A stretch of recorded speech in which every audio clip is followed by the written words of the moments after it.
Pagdating sa kurbada ng motorsiklong ito sa Kabatuan, Iloilo, napunta ito sa kasalubong na bus, sumalpok at nakaladkad.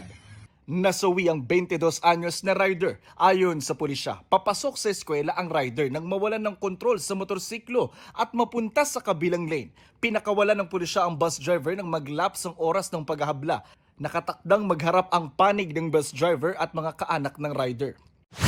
Nasawi rin sa pagsalpok sa bus sa Dumalag, Capiz ang isang rider na 15 anyos pa lang. Ayon sa pulisya, nagte-test drive noon ang grade 10 student ng kanyang bagong biling motor nang mabangga ng kasalubong na bus sa kurbada. Nagkaareglo ang dalawang panig. Sasagutin ng bus company ang pagpapalibing sa binatilyo.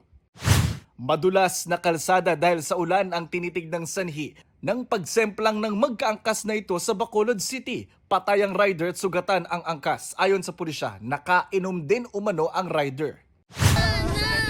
Sa Moises Padilla, Negros Occidental, nabangga ng jeep ang tricycle na may sakay ng mga estudyante. Sugatan ng tricycle driver at isa sa mga estudyanteng sakay. Ayon sa pulisya, umu-overtake ang tricycle kaya sumalpok sa kasalubong na jeep.